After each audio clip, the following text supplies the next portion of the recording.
Hmm. Feel like it's a good time to get started. What do you think? What? Absolutely. Let me make sure this is all good. Perfect. And can you hear me okay, Megan? Can you hear me okay? Can everyone out there hear us okay? I see a question here that says they're not seeing or hearing anything. So can everyone see? Cool. Someone said they can hear us. Can someone see our screen share? Perfect. They raise their hands. Awesome. I'm going to go ahead and get started then. Thank you so much for letting us know. I appreciate the feedback. And we do have the question and answer available on this. So as we're going through this today, if you have any questions, just type them in there. We'll try and get to everybody as best as we can. If for some reason we end up with too many, I will try and circle back, or Megan will circle back with everybody individually on this. So I'm going to go ahead and get started. So my name is Brian Manning. I have a passion for presentations. I'll tell you why. I've been a mortgage lender for 27 years now. In the last 27 years, I've originated just over $1 billion of volume. And in that $1 billion of volume, we've helped just over 4,000 households buy a home. And of that, we've done about 750 condo transactions. So 18 years ago, I really made one shift in my business. And that one shift was being a master at condo lending because I'm from South Florida originally. And in South Florida, we have a tremendous amount of condos. So today, Megan and I are going to show you how to make that shift in your career. And we're going to show you how you can create power in your business. Today, we're specifically going to talk about selling condos, whether you're on the buy side or the sell side. And today, Megan and I are going to talk with you and show you how you can strengthen your condo knowledge and your presentation skills. So what we're going to talk about today is really going to give you exposure, but not mastery. And we're just going to go through a lot of information as we go through talking about condos today. So before I really get started, I actually would like to say thank you to Megan for co-hosting this. Megan's with First American Title. If you work with Megan already, hands down, you already know she's the absolute best title rep in Colorado.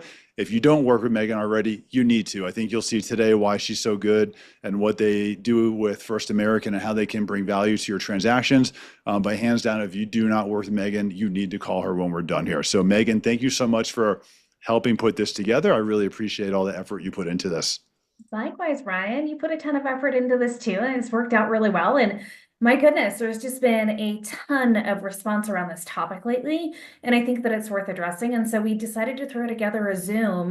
We had been doing these in small groups in person. It was like, this is just too widespread of a conversation for us to be having these smaller conversations. And so let's go big. Let's get everyone online. Absolutely. I love it. So I'm going to hop right in. So today's format is I'm going to go through condos on the lending side, and then Megan's going to talk with you as well about how she can help you through the resources that she has available at First American.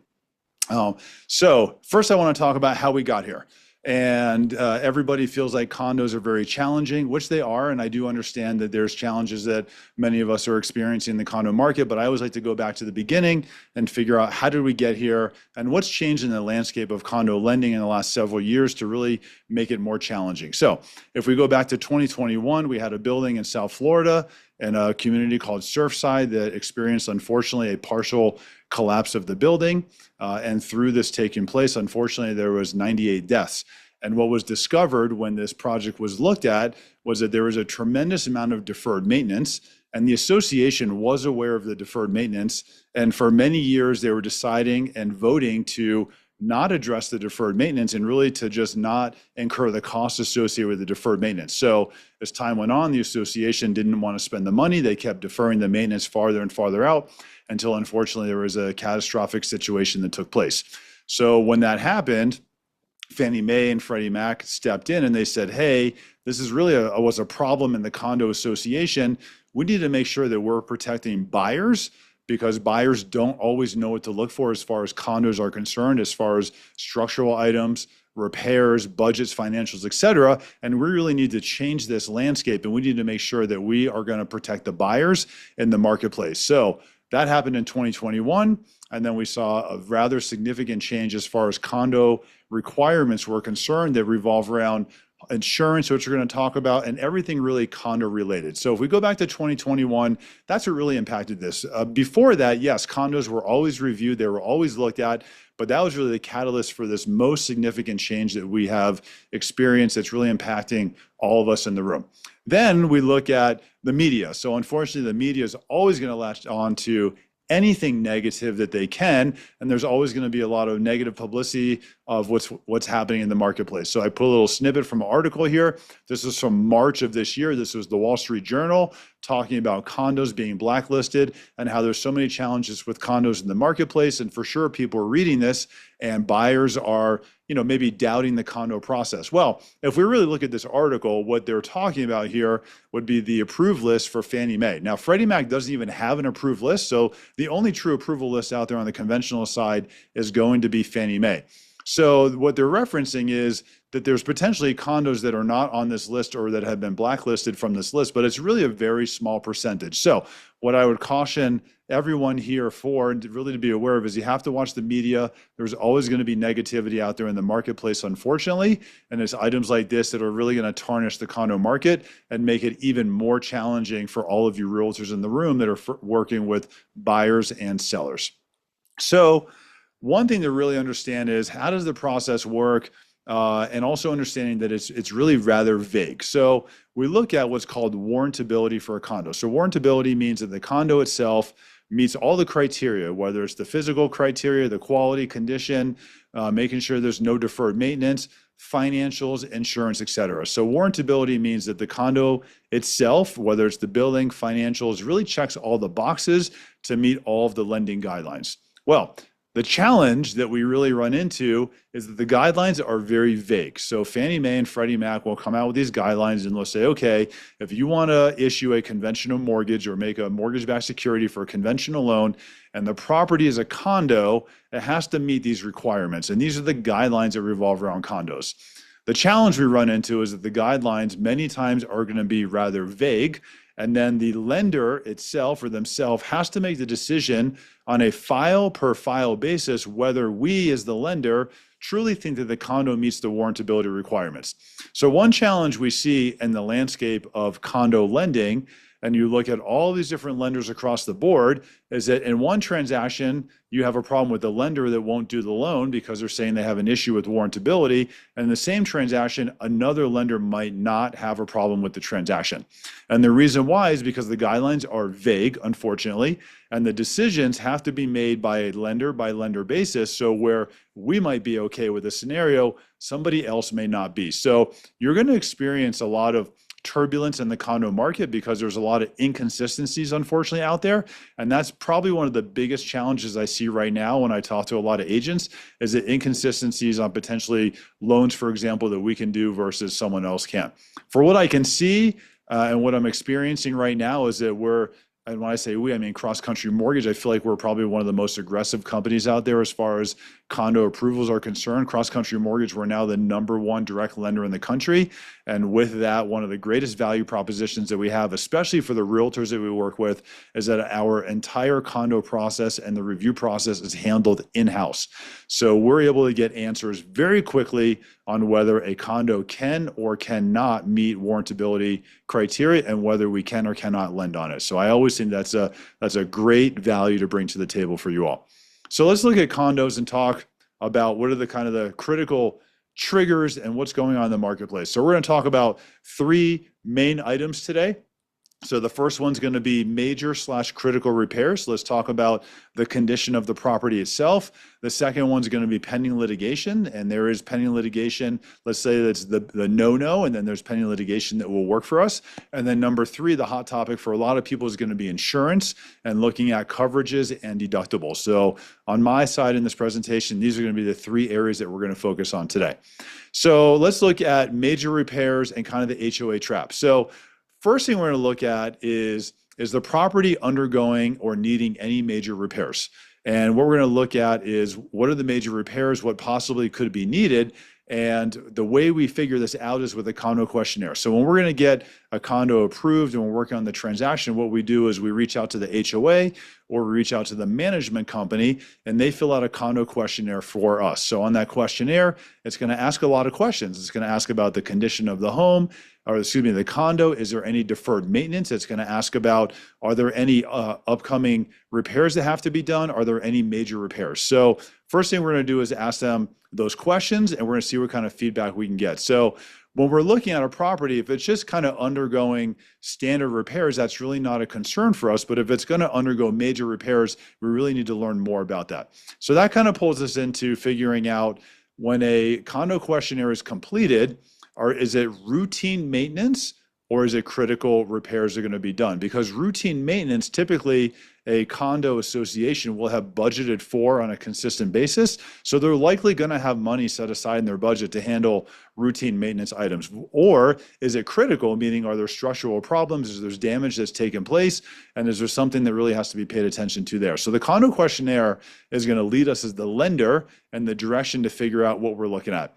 Now, the problem we have is a lot of HOAs are very hesitant to answer these questions, and they don't want to put on the condo questionnaire whether it's routine maintenance or whether it's critical, or they don't want to list the severity of what it is. So if we have an association that does not want to put this information on the condo questionnaire, we're going to reach out to you as far as the agent is concerned and try and get some feedback and see if we can get them to do that. Because if they will not put the answers in the questionnaire, what we then have to do is request the 3 most meeting minutes for the condo association. And the meeting minutes are going to show us what anyone talked about in the last 3 meetings for the association. Now, this really could open up a can of worms. So let's just say, for example, I am a member of a condo, excuse me, a condo association, and we're at a meeting, and I say in this meeting, well, I have a balcony and there's some cracks in it and I'm kind of concerned about it. Now, maybe they're hairline cracks, maybe it's just the paint is cracking.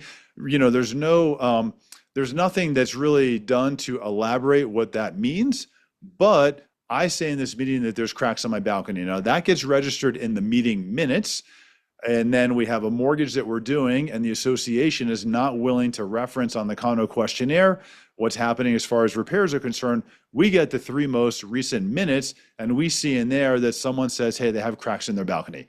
This is going to open up a huge can of worms. Whether those cracks are warranted or not, we're going to see that, and now we're going to go back to the association and start asking a lot of questions. So one of my recommendations is going to be to try and stay involved in the transaction with the condo approval, especially if the HOA is not responsive, because hands down, no matter what, we want to stay away from any meeting minutes if possible, because that could just open a can of worms of an area that we don't want to go to.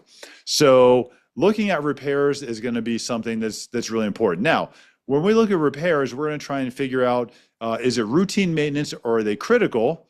And then we're going to kind of get into the area of figuring out, well, is there deferred maintenance? So deferred maintenance is highly subjective, and everyone is going to have a different opinion of what deferred maintenance is. And then we have to figure out, was this deferred maintenance budgeted for, and is there money there to repair it? So if it is significant deferred maintenance, and they, on the condo questionnaire, they, meaning the association, checks the box, because there's a question on there. It's a yes or no that says, is there any deferred maintenance? If they answer the question yes, then we automatically have to dig into what is that deferred maintenance. So the first thing we have to figure out is, what are the repairs that have to be done? So really, what's the extent of the deferred maintenance? And then we have to look at, what is the cost of these repairs? Because it's deferred, and we need to figure out, has the association budgeted money to handle these repairs? And then we have to look at, how is it going to be paid for? So if there is deferred maintenance, structural issues, cracking concrete or crumbling concrete, whatever it is, and we know what the cost is, we have to figure out how this is going to be paid for. So this is an area on a lender by lender basis where exceptions are being made. And this is an area on a lender by lender basis where decisions are being made on how the condo is or is not going to get approved. Now, we can get exceptions for this, but if we need to get an exception because the condo questionnaire says that there is deferred maintenance, if we're in an exception, then we have to paint a really clear picture, meaning what is taking place, what is the deferred maintenance, what's the money that's been collected for, and how's it going to get taken care of in the future. So there is always an option to get an exception for deferred maintenance, But as a lender, we're going to work with you as the realtor and potentially even the HOA to paint the best picture we possibly can to show the path going forward as far as deferred maintenance and how it's going to be remediated. So deferred maintenance is a big hot topic. We see this come up all the time because circling back to the Miami property, a lot of condos for many years have not wanted to collect money and they have not wanted to do the repairs, and now they're kind of running into trouble. Or I'm seeing condos now that realize, oh my gosh, we're having a struggle selling these because our clients or our sellers can't get a mortgage, and now they're starting to address the deferred maintenance. So we're kind of getting into that process as well. So deferred maintenance is something very important for us to look at. Number two on our list is going to be pending litigation. So there are many variables when it comes to pending litigation. There's many types of pending litigation that could take place. So typically, if the association checks the box and it's a yes or no question, is there any pending litigation? Of course, that's going to open up a can of worms and we have to dig into it. And if there's actual pending litigation, then we have to get a copy of the lawsuit. Now, I should clarify what pending litigation means. So if the association is talking about a lawsuit, but it has not been filed, there is not actually true pending litigation, that's not a lawsuit. That's not something we're going to dig into. So we're not worried about anyone that's throwing around the threats of a lawsuit. What we're worried about is actual pending litigation that's in place right now and a lawsuit that needs to be settled. So the first one we're going to look at is going to be structural. So is there pending litigation regarding how the property was built? Does it impact the structure of the property? Right there, you're probably going to have a big red flag, and you're probably going to struggle with being able to get mortgage lending on that because structural repairs would be the most challenging unless there's a contract that's in place. It's signed contract. The work is going to be done. The money is budgeted for, and the challenges that they have are going to be addressed. So there is a potential opportunity for pending litigation over structural repairs to maybe get addressed, but for sure that is going to be the most challenging. And if there's any kind of pending litigation against like developers, for example, and there's nothing that's being done to resolve it, pending litigation is going to be one of the biggest red flags that you're going to have. Then we have an example like slip and fall. So I had one 2 days ago. This is a great example. Actually, a realtor came to a class that Meg and I did just a little while ago, also on the same topic. She had a transaction that she was working on, and the mortgage lender, and she was the listing agent, the mortgage lender was denying the loan because there was a slip and fall litigation that was taking place. So we were able to get a copy of the lawsuit. We were able to get the master insurance policy, and we were able to see that based on the dollar amount for the lawsuit, that there was sufficient coverage in the insurance policy to handle the claim if the litigation was successful on the plaintiff's behalf. So slip and fall and items like that are not necessarily going to be a red flag that's going to kill the deal right away. It's going to take a little bit of research on our side, but a great example of this one the other day. And one day I was able to get a copy of the lawsuit, copy of the master insurance, and in less than 24 hours, we had an answer that we were able to do the transaction and able to close the borrower for a mortgage. So there are variables as far as pending litigation is concerned, and slip and fall or anything minor like that is probably going to be the one that we can get through the fastest and the easiest. Then we have number three. So number three here is really the hot button that we hear about quite often. So this is going to be insurance. So the first thing we have to look at for insurance, and this is where a lot of problems arise, is going to be around deductibles. So the maximum deductible allowable is going to be 5%. So this is 5% deductible based on the total coverage. So the example that I put here is if we have $50 million of total coverage on a building, so on the entire building, the maximum deductible there would be 5%, which is $2.5 million. Now, there's three different ways that the deductibles could be covered. So number one, which is really going to be the most common, is going to be per occurrence. So that means under this example, if you have $50 million of coverage, you have 5% deductible. That means per occurrence, you have a deductible of $2.5 million. So that's a very easy for us to see, and it's pretty cut and dry. Then we have per building. So let's just say there's multiple buildings in a condo complex, and there's a $50,000 deductible per building. Let's just say we have several buildings. Maybe there's 30 of them. They have $50,000 deductible per building. So $50,000 times 30 buildings would be 1.5 million. So under this example, if we have $50 million of coverage, that is now sufficient, and we have less than 5% deductibles. So we're good to go there. The third and the most challenging, which we don't see as often, but it does come up, is going to be per unit. So per unit means that there's the deductible per unit in the building. So let's just say the deductible is $25,000 per unit, and there's 200 units in the building. So $25,000 times the units would be $5 million. Now that's going to be a 10% deductible, and you would not be able to get traditional lending on that transaction because it's going to exceed the 5% of the allowable deductible. So the first thing we're going to look at is going to be deductibles. And where does it fall here? Is it going to be per occurrence? Is it per building? Or is it per unit? And that's actually really easy for us to figure out right away. The next area where we're starting to see more challenges in the marketplace is going to be deductibles over wind and hail damage, and then looking at what's called actual cash value for roofs. So wind and hail deductibles are really going to be at 5%. That's common, just like we were looking at. So as long as we have 5% deductible, that's no problem. But what happens is as roofs get older, a lot of insurance companies shift or they change the type of insurance that they're offering, and they move it over to actual cash value. So actual cash value is going to be a scenario that where in traditional type lending, it's not going to be available, and it's going to make the property not be warrantable for traditional type financing. So I took a snippet directly from the guidelines out of here, and I put in the guideline itself, and it says that it requires all wind and hail to be a replacement cost basis. If the HOA is insured on actual cash value, it is not allowable. So if any part of the wind, hail, et cetera, is actual cash value, it's not available. Now, circling back to what I said in the beginning, what we're here to talk about with you today is exposure and not mastery.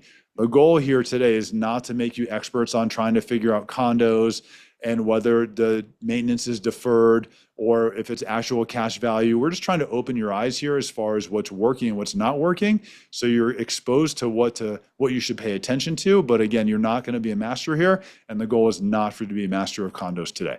So insurance is probably the one where I see the biggest challenge. It's interesting, I would say insurance is the one where I see the most amount of lenders denying it, and then we take a look at it and we're able to approve it.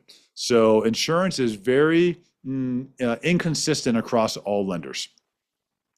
Then we have what's called inflation guard. So inflation guard is an add-on to an insurance policy that's really protecting against inflation. So if there's damage that takes place or a claim that takes place, and the cost to repair these items has increased due to inflation, inflation guard is a add-on to a policy that covers the increase of cost over time.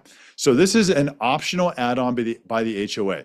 And I feel like we have the most aggressive stance for everyone I've seen out there. So inflation guard is technically required in every single insurance policy. And this is really predetermined as far as the coverage is concerned. Now, for us at Cross Country Mortgage, we automatically assume that every policy out there has inflation guard associated with it. So the only reason that we are going to have a problem with a condo is if someone provides documentation to us, which I have not seen happen yet, that specifically says that inflation guard is not included. Now, if the building or the insurance does not have inflation guard available to us, so let's just say it's on the insurance policy, we happen to get the master policy says inflation guard is not included, and then we reach out to the insurance agent and it's determined that it's not included because it's not available, providing the insurance company can provide us documentation that shows that insurance guard is not available, we now no longer have a problem in the condo. So I have seen a lot of situations out there where condos have been getting denied by other lenders because it lacks documentation of insurance guard. But for us at Cross Country Mortgage, we're not looking for it. We just assume that if it's not on the master policy, that it's automatically going to be included. I see a lot of questions here about can we get a copy of the slide deck? The answer is yes. I'm more than happy to email us out to everybody when we're done. So let's talk about your listing. So whether you're working with a buyer, but this is going to be more geared towards listings, How do we help you here? And Megan's going to go into a lot more detail about very specifically how she can help you gather these documents because they have some really great services through First American. So some of them I'm going to touch on more of a high level area, and then Megan's going to get more detailed and granular on how she can actually help you. So first thing I recommend, if you are taking a listing, you should get a condo questionnaire completed. If you don't have one, reach out to me. I'll send you a copy. You should be talking to the seller and asking them who is a contact at the association, who is a contact at the management company, and sending to them the condo questionnaire to get completed. Yes, this might cost you some money.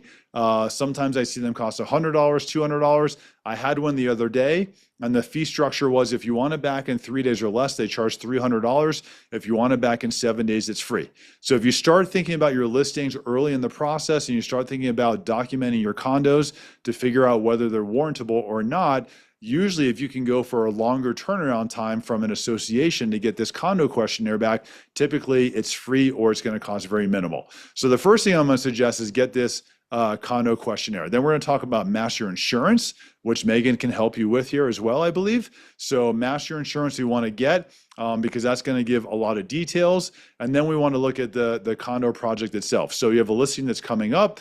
My suggestion is you reach out to me. I can look on Fannie Mae's list. I can tell you if it's approved or denied. I can look on the FHA list. I can look on the VA list.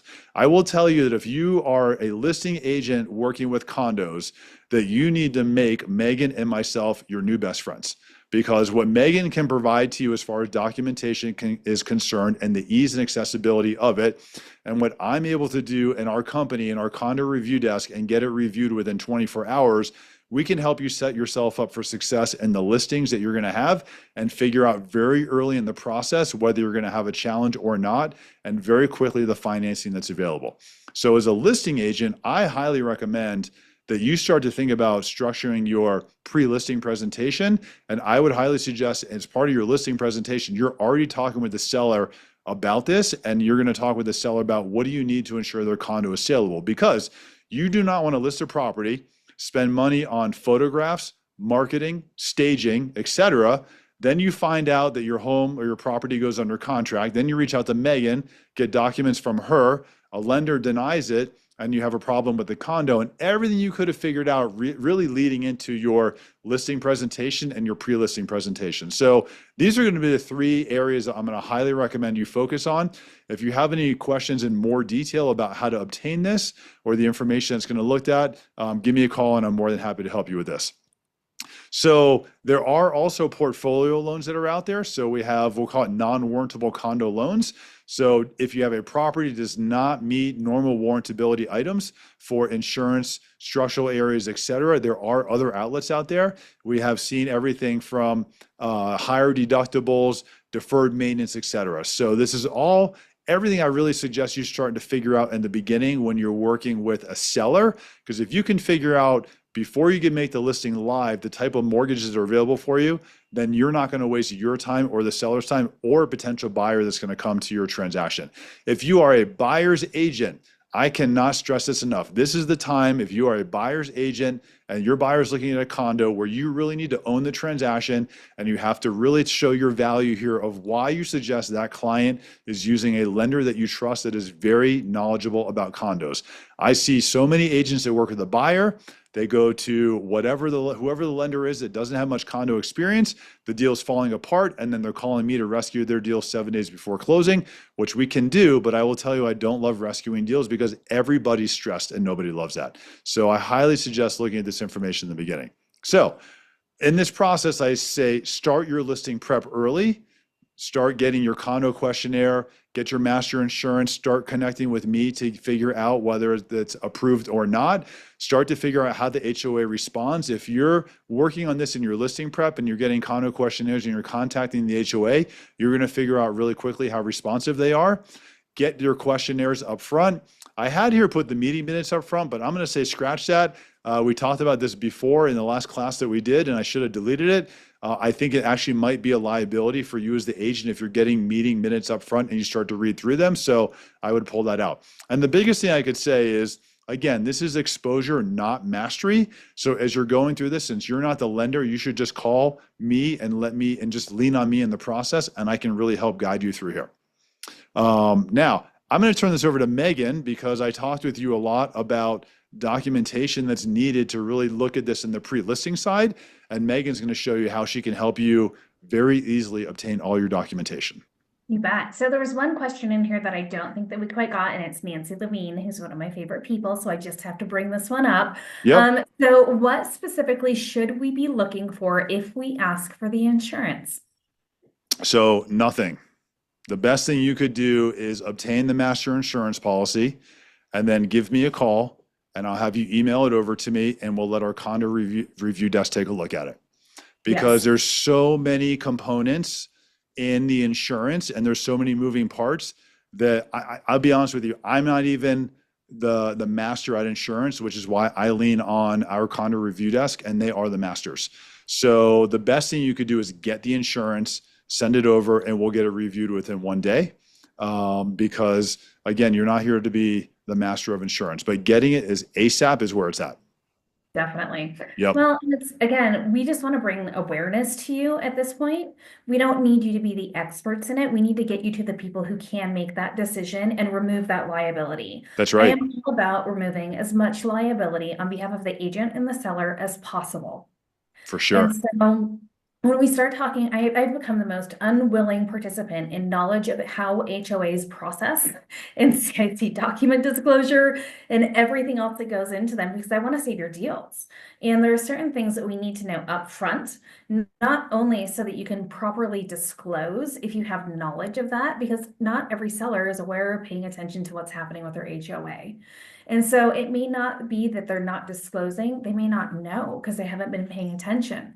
And so when it comes to looking at all of the different things that we are required to disclose regarding the condition of an HOA, regardless if it's an attached or a detached property, I also think that it's worth you assessing at a reasonable level the viability of the sale of this transaction. Hmm. Any of you that know me know that my least favorite thing in the world to do is spend money that isn't going to give me a return on my investment. Hmm. My second least favorite thing is a non-revenue generating activity. And so we are business people. Every single one of us that are in this conversation right now are commission based. And a lot of times we end up having to upfront costs in order to prepare a listing, in order to sell a property. I think it's worth your time and 100, 200 bucks Hmm. to invest in the discovery ahead of time, the condition of some of these HOAs that you're walking into. You need to understand if it's saleable or not. And if it's saleable or not, or if it's not warrantable and your buyer pool is limited and your seller is unwilling to budge on their price or do repairs or come to an agreement with you about what it's going to take to get this deal to the closing table. There's this cool brick wall on this side. Sorry, mirror. You can bang your head right there if you want. But for me, I would want to know some certain things ahead of time. And I want to come to an agreement with my seller of like, listen, I know, I understand this is tough. And I have empathy for you. And I understand everything that you're going through right now. Here are the things that we're up against, and here are the hurdles. And I need you to be on board, and I'm here to collaborate and be part of your team. Now, if we can be part of a team and we can tackle this together and move forward, this is great. If they're uncooperative or they don't want to disclose, I don't know that I would want to take on the liability or the financial loss of taking a listing that I'm cleaning, that I'm staging, that I'm updating, that's not going to close. And so we all have to make business decisions at this point, and we need to walk in informed and hopefully informed as early in the process as possible. Because as Brian said at the beginning, we don't want to uncover this at the point of CIC document disclosure. And so I'm going to go ahead and pop up and share my screen and kind of share the story of where all of this information came from. I am happy to share with you the documents that I have and the resources that we use. And so all of this came about within the last few contract revisions. I don't know, honestly, all of the contract revisions that I've been through in my 20 years in the industry start to run together. I can't remember when this document came up or this requirement, but it's been in place for a few years and it was recently enhanced in 2025. Now, as you are getting ready to list a property, and once you go under contract, if it is part of an HOA community, there are now approximately 25 required disclosures that the seller needs to provide per HOA and per metro district in order to provide complete disclosure.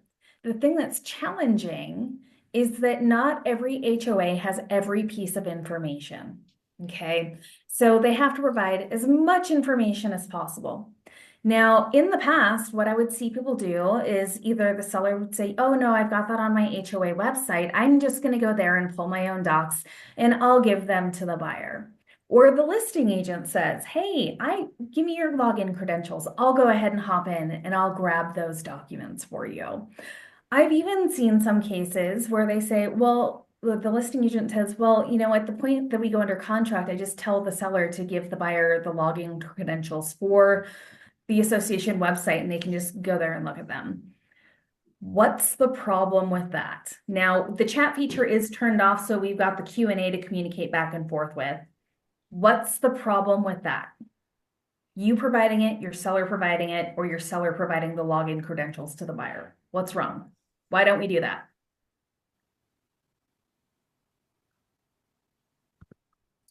Okay, Q&A. Again, Scott says you're missing docs. Yeah, what if you're missing docs? And so we want to remove that liability from your plate if a deal crashes because of incomplete disclosure. Now, we partner with a company called Association Online. Association Online, all they do is work with HOAs to obtain CIC docs and status letters. Now, what they do is they go in and they request, and there's a new agent partnership program. And the one step that I want to share with you before I go into this new process that I'm proposing to you is that, lost my train of thought. So with this program and the documents that are required, I don't want you to have that liability. And in working with Association Online, what I've learned over time is that 85% of HOA websites are either non-compliant or missing documents. Okay, and what happens if it's found out after the CIC deadline that a document is missing? What happens? Upon discovery of that missing document by the buyer, the seller has to provide that document as soon as possible, and then the buyer has up to 10 days upon receipt of that document to terminate for any reason or another. And so you don't want to get stuck in that. We want to push that liability off to somebody else. The beauty in working with Association Online is they are insured and bonded and they track everything so that we have a timeline of delivery and the complete and accurate package for what documents are available. If the document isn't available, they disclose that and they say it wasn't available to us and we were told that by this person on this date. Okay, so again, here's the 25 different documents that are now required that you have to provide per HOA and per metro district. Okay, now let's see. The new proposed program, and we've always worked with Association Online for the last 14 years, but since this has become such a major sticking point for attached dwellings and condo disclosure specifically, what they have started is called an agent partnership program. Now, it's important to note that if you choose to take this path, your process starts with Association Online, not through First American, not your title company, but directly with Association Online. And you need to reach out to a very nice sales rep named Shauna Dick, and I will include all of her information when I send out this information to you guys. But she will get you onboarded, but what you are interested in is called the Agent Partnership Program, okay? Now, again, here are some of the benefits of this program. You get HOA listing reports, and we'll show you what that looks like. I received an HOA CIC document package from a competitor, and literally it was a single PDF of 273 pages. and there was no outline of what page fell on what. And it was up to the buyer and the seller to dig through that, or the agents. No one's going to read through that. And so we need complete and accurate, branded and detailed reports that are organized in a way that's easy to go through and assess that information. Now, they also guarantee compliance. Okay. There's a lot of litigation that's going on right now about incomplete disclosure about the condition of an HOA. Association Online, with their time and date stamps guarantees being insured and bonded, will go to court with you if you end up getting sued in order to defend what happened during this transaction and when documents were made available and disclosed. Okay. And so here's how the program works. You sign up with Association Online as a sales expert, as the listing agent. You need to do that ahead of time. Do that now, even if you don't have any listings. That will be with Shauna Dick. She will onboard you. Okay. Now, once you're signed up and set and ready to go, let's say you're getting ready to take a listing.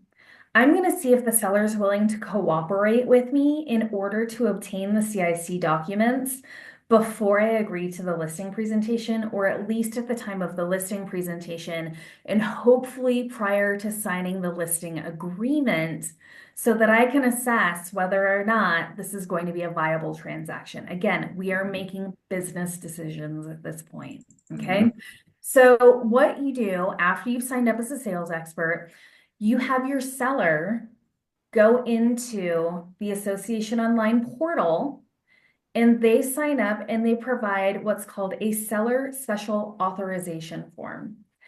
This is a legal document that your seller is authorizing Association Online to go in on their behalf through their account with their username and password to review the files that are available. They review the files that are available, and then they request an update to the documents for everything to be brought current. Okay. And that cost is $65. You can decide if it's worth your time or if you require the seller to pay for it. It's up to you guys. Now they go in, they update all of the CIC documents, they provide the complete and accurate package. And again, it is $65 per HOA or metro district. Now, again, it's important that you do that. And the benefit of doing it through this way is that this way, if the seller does it up front initially, is that they guarantee those CIC documents for the length of the listing. Okay. Now, versus going through your title company, if we have to request updates that are outside of certain timeframes and they want to pay at closing, they may get double dinged with that charge to pull the CIC documents.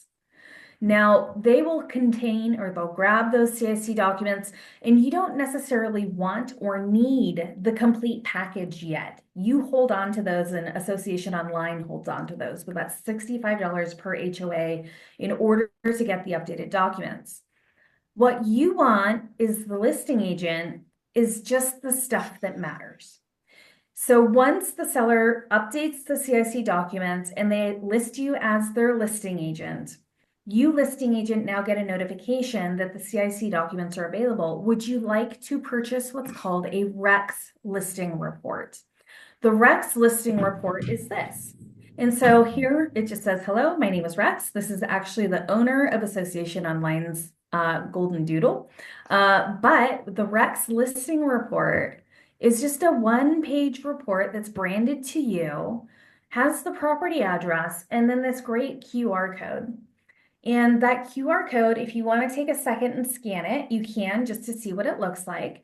But what happens when you scan it is that it brings up a page. Well, you fill out your information and then you get emailed a copy of this. This is the listing report sample for the property. Rather than reviewing 200 to 300 pages of CIC documents per HOA, you'll get a nice condensed version of just the stuff that matters. Okay. And so when you get in here, it says association active. It shows the amenities, if there are related HOAs, or if there's additional information regarding that HOA. Right here, this is your insurance company for the master policy. Mhm. And so you can call that insurance company and say, I understand that you have the master policy for this association. Will you please provide me the decks? And you can get a copy of that. You can send it off to Brian for review with his condo team. Okay. Now, the next thing is fees and charges. So it has the annual fees. If there's any assessments that are going on. So right now we have a 450 biannual current HOA assessment. Are there any special assessments? Okay, so if there are any current special assessments or dues increases, that's going to be on here for you so that you've got complete disclosures. Are there any additional fees that are required in addition to your regular monthly, quarterly, or semi-annual payment? And in this case, there are other fees of $500, and that's if you want to use the pool and the rec room, just to give more disclosure. As it relates to closing the transaction, you want to know this information as well so that you're working up a full and accurate net sheet. Are there upfront docs and service fees? Here's the real kicker, guys. Look at what rush fees are doing. I had a Mhm. rush fee of $1,800 last month. The rush fees are insane. And if you are going to try and rush through a closing, you need to be prepared for that and pad your net sheets substantially higher Mhm. than what I've been seeing. And so if there are rush fees, they can be really expensive. To give you a timeline on CIC document delivery, if you haven't prepaid and pre-bought them and you're waiting for them through Association Online, 4 days for CIC documents, 10 days for a status letter. If there's anything that does not fit or the association can't guarantee the package in that time, they will reach out to us first and say, hey, can we amend, extend? We don't want to incur rush fees if we don't have to. But again, if there are any, they will be there. Working capital cash, working capital transfer. Here is the at close doc service fees. So your status letter, which is required. And also, do we need to rush your status letter because of a quick close? That's another $700 to rush the status letter. Okay. If there are any fee transfers, the number of advanced assessments, along with additional information. Now here we've also got financial data. It includes the annual dues revenue, the amount to reserves, the actual, the cash in operations, and total cash in reserves. Okay. Here we've got lawsuit information. Are there any current or pending lawsuits? You have to disclose that information, right? Then that's going to affect the saleability and the financing that's available if there are current lawsuits that are going on. Governmental notices, or if there are any construction defect actions, all impact who your buyer pool can be. Looking at this information for policies, data, short-term rentals, lease cap restrictions, ownership restrictions, is there a rental fee? Do they have to approve the tenant? Do the tenants need to be given copies of the CC&Rs? And are there lease agreement requirements? Okay. Continuing down, purchase information. Is it a 55 plus community? Max visitor stay? Purchase first right of refusal, buyer approval required, investor restrictions, or other purchase requirements. As we continue down, it includes occupancy information and occupancy restrictions. Are there pet restrictions? 3 dogs maximum, right? My person has 5 cats. Can I have my 5 cats in this condo or townhome?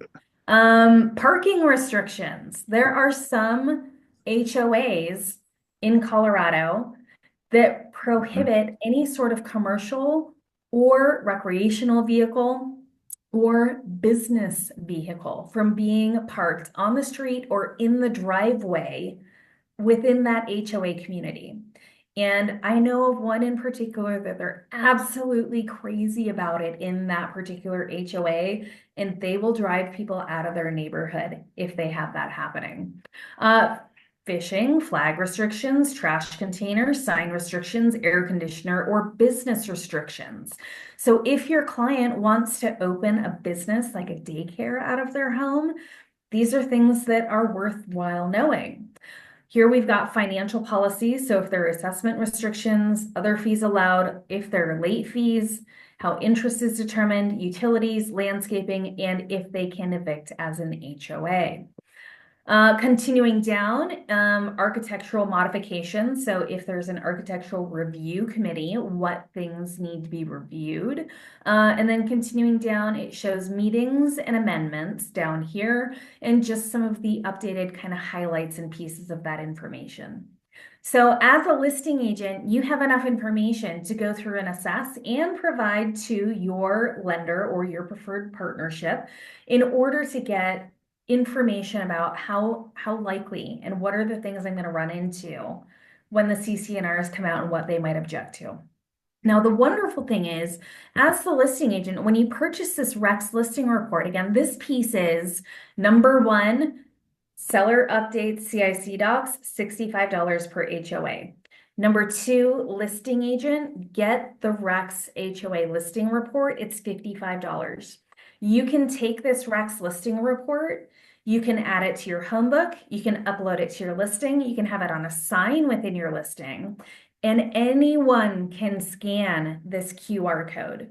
And when you scan that QR code and the buyer's agent, someone who's looking online scans that QR code, the listing agent gets the lead. You get all of the contact information of whoever scanned that document, okay?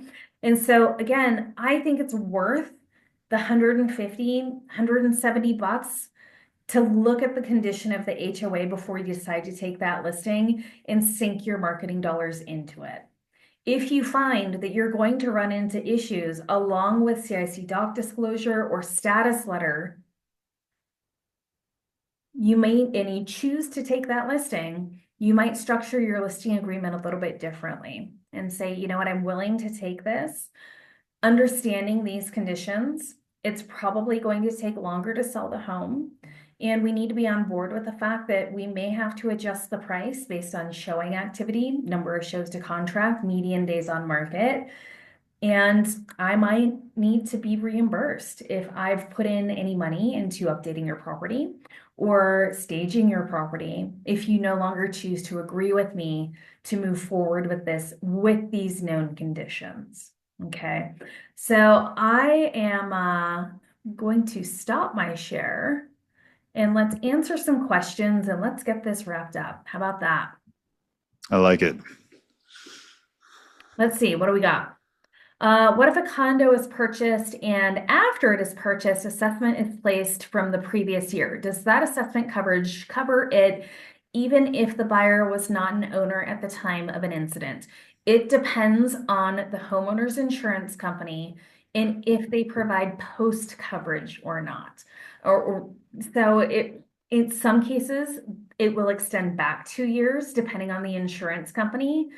In other cases, insurance companies are being a little bit more challenging to get to pay claims now. And so I would talk to your insurance company and see what they do. Also checking the renewal date of the insurance policy. Yes, since you have the insurance company's information, you can reach out to them and see when it's going to renew. If you are late in getting them in the timeline gets extended for your buyers who object. Yes, we talked about that. I think I'm getting into all the old questions.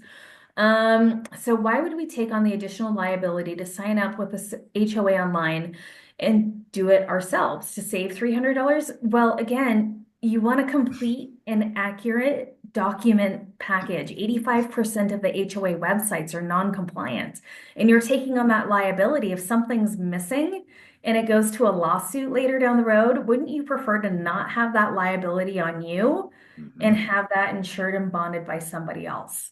Okay. How about the status letter? Sometimes that status letter gets provided closer to the closing date and not at the HOA deadline. That's true.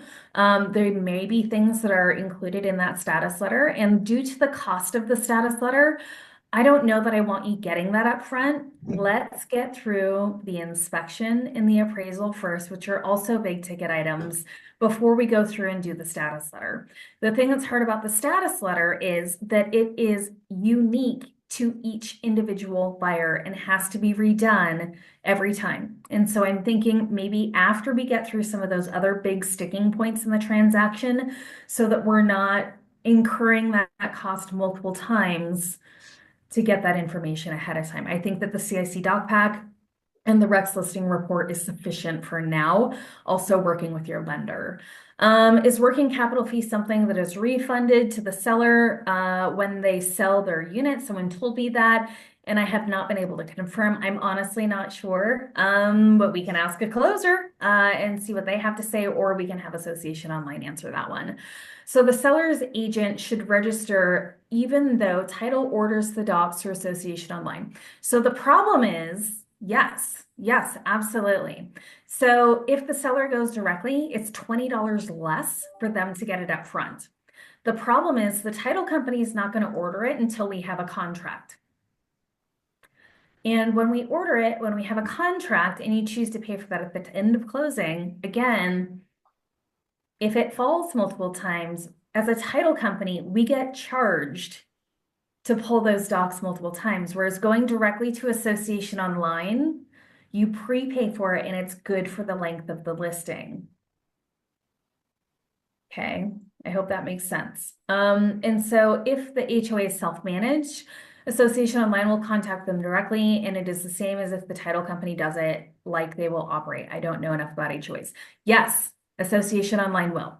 So what happens is you've pulled the CIC docs ahead of time, you have your Rex listing report, you go under contract, you listing agent go back into Association Online and say, these are the buyers and the lender associated with the transaction.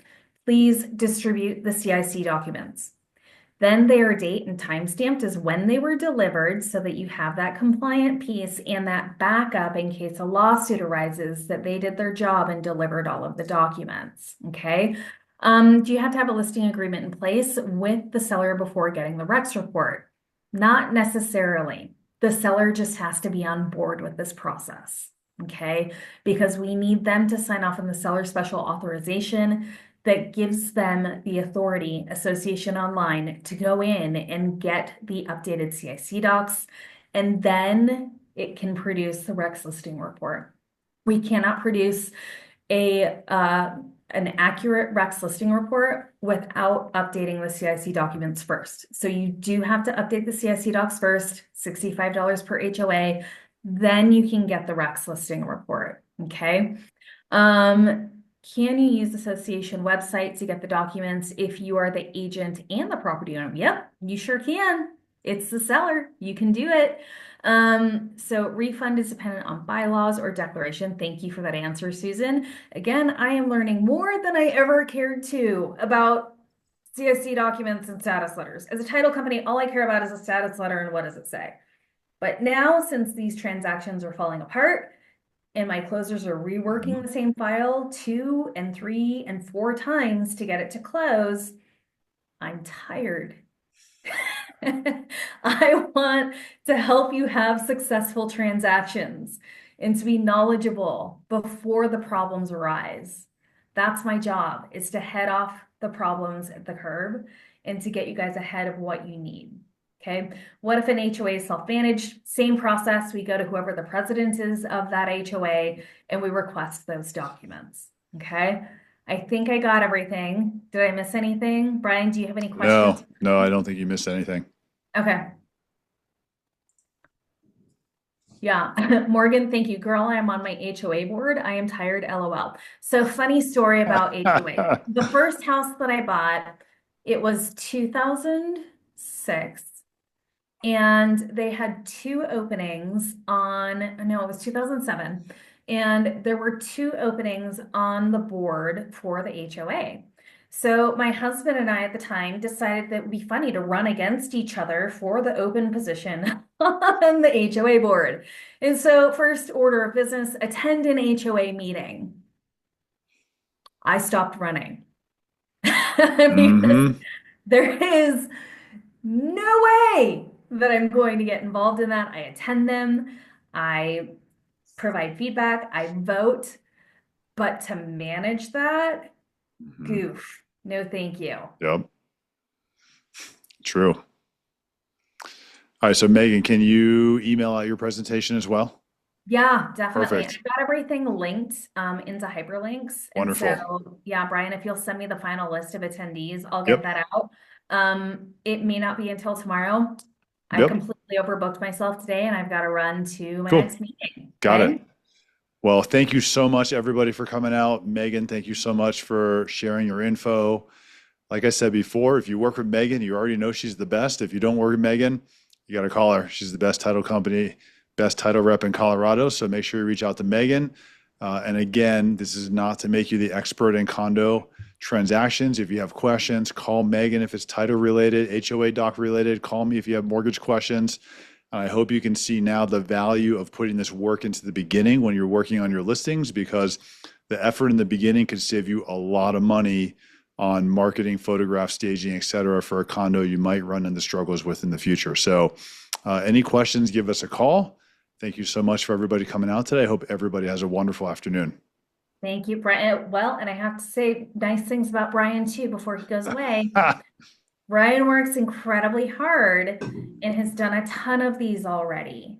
And so again, this is the time for the professional athletes to get on the field. And Yep. so you need to be hooking up with the people who are understanding, that are diving deeper into these problems than they should be, so that you have good resources to get to the closing table. Yep. It's no longer amateur hour. We're out of Mm, COVID.